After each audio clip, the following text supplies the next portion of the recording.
Entonces dice, un material conductor de grosor uniforme H y conductividad G tiene la forma de un cuarto de arandela circular plana con radio interior A y radio exterior B, que serían estos que están acá, ¿sí? Vistos desde el costado. Radio interior A y radio exterior B. Y entonces de aquí, si uno los ve por el otro lado, de aquí hay una superficie que tiene esta área, una altura H, y el otro lado sería la diferencia de los radios que corresponde a este lado. ¿Sí? Esto es como visto hacia adentro. Determinar la resistencia entre las caras de los extremos. Este lado, eso. Esto es como que lo ves de frente, por decirlo así. Este es el radio interior A y el radio exterior B. Entonces, ¿cuánto mide este ladito? B menos A. ¿Ya? Y entonces, aquí hay que ocupar la ley de Ohm, de alguna manera, que dice que la diferencia potencial entre los dos lados es R por la corriente. ¿Ya? Solamente que ahora si aplicamos una diferencia potencial, supongamos entonces que hay un voltaje aquí es 0, un potencial igual a 0, y aquí un potencial igual a V sub 0. Entonces deberíamos encontrar el campo eléctrico, con el campo eléctrico encontrar la ecuación de la densidad de corriente, sacar la intensidad de corriente y entonces ver qué pasa. Entonces la ley de Ohm para el caso vectorial es que la densidad de corriente es proporcional al campo eléctrico, ¿cierto? Donde G es la conductividad. Y entonces, esto es un medio conductor que no almacena carga en su interior, ¿cierto?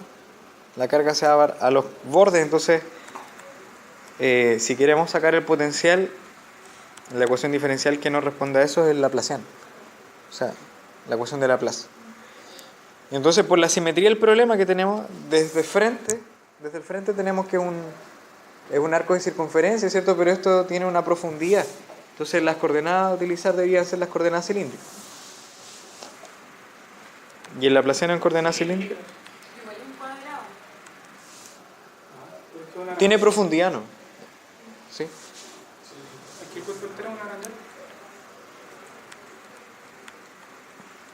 Y el laplaciano en coordenadas cilíndricas es esto que está acá, de 2b a de phi 2. Si fuera un material dieléctrico habría que usar Poisson, ¿cierto? ¿No? Ahora se podría usar. ¿También ocupamos? ¿También el Laplace? Sí. ¿Sí es dieléctrico? Acuérdate que tiene solamente condiciones de borde distintas. Tiene unas condiciones de borde asociadas a los desplazamientos del campo eléctrico. Sí, igual lo podríamos rellenar con algo. Y la pregunta entonces, según las condiciones de borde que nosotros tenemos acá, ¿de qué puede depender el potencial?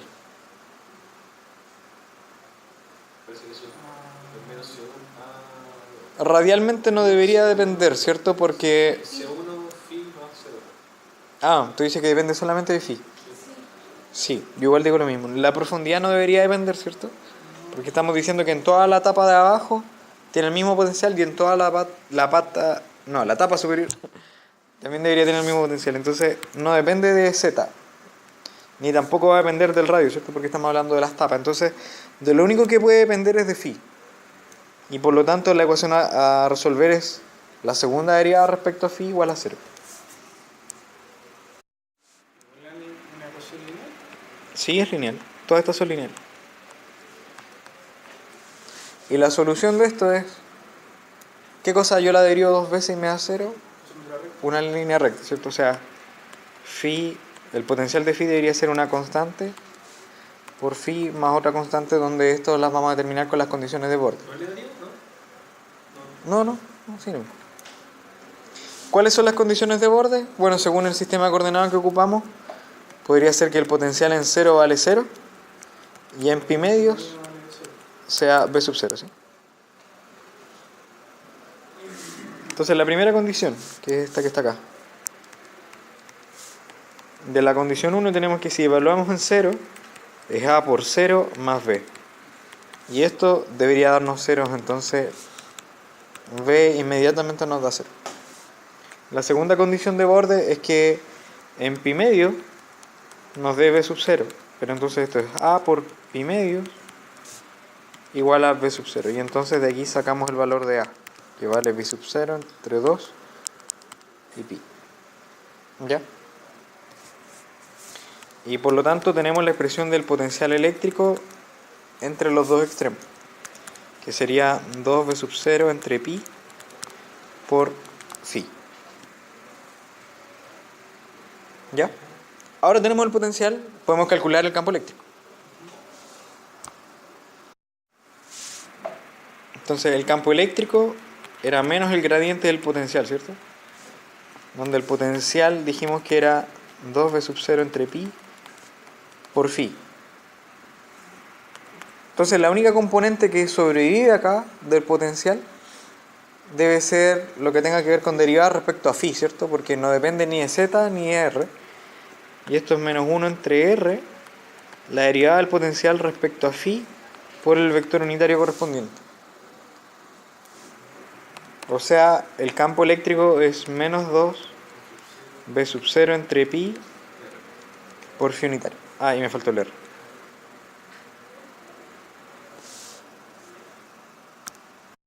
Si entonces vamos a la imagen, dijimos que aquí había un potencial V0, o sea, 0, y acá era V sub 0. Y nos damos cuenta que el campo eléctrico que encontramos recién es menos phi unitario. Entonces el campo eléctrico va en esta dirección. Va siempre siguiendo estas líneas. ¿Ya? Hacia ahí va el campo eléctrico, a un radio fijo, obvio. Y entonces la ley de Ohm nos asegura que la corriente o el vector densidad de corriente es proporcional al campo eléctrico, ¿cierto? O sea que la densidad de corriente también debería ir en este sentido.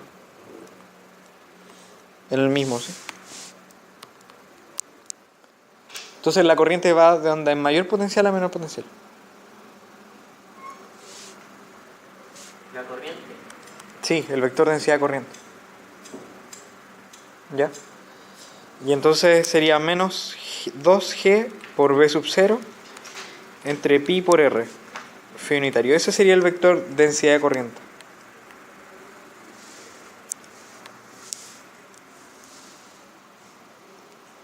Entonces ahora estamos a un paso porque tenemos el vector densidad de corriente y si queremos usar la ley de Ohm en la primera expresión que pusimos que era I igual a B por R, o sea, B igual a I por R, entonces necesitamos calcular el I. Pero ya tenemos el J, entonces lo único que tenemos que hacer es la integral de superficie.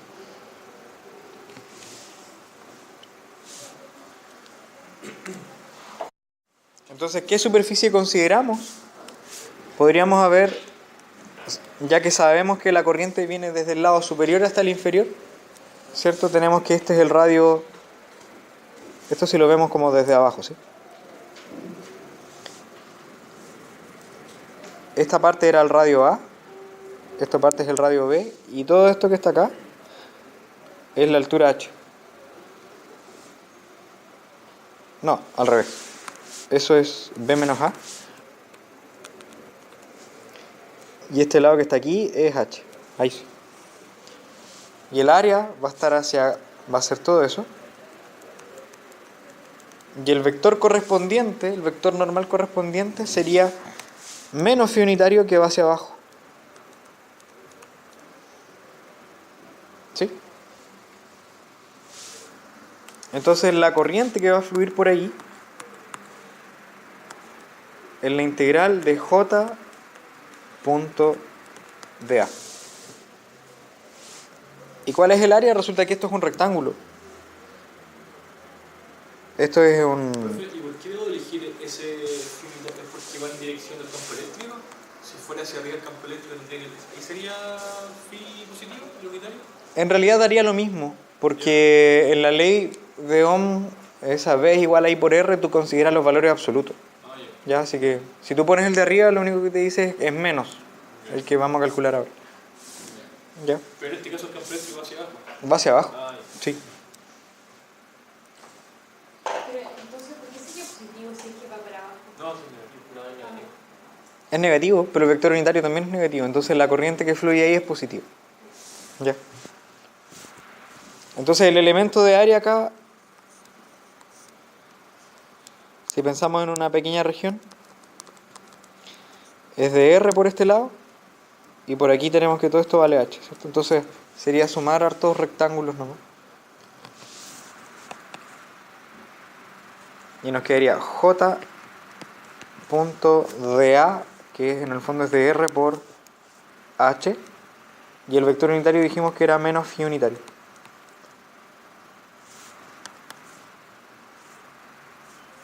Y si reemplazamos el J dijimos que era menos 2G B sub 0 entre pi por R por phi unitario de R por H por menos phi unitario, punto, ¿cierto? Entonces, si se fijan, el menos con menos me da positivo, phi punto phi, eso es 1, y esto se transforma en la integral, entonces de 2G B sub 0 H entre pi por R y por dr. Y el R, entonces dijimos que íbamos desde el radio A hasta el radio B. Y si integramos eso nos va a dar 2G B sub 0 H pi, la integral de 1 entre R es logaritmo natural de R, y si lo evaluamos en esos límites nos va a dar logaritmo natural de B entre A. Y entonces aquí tenemos una expresión para la intensidad de corriente.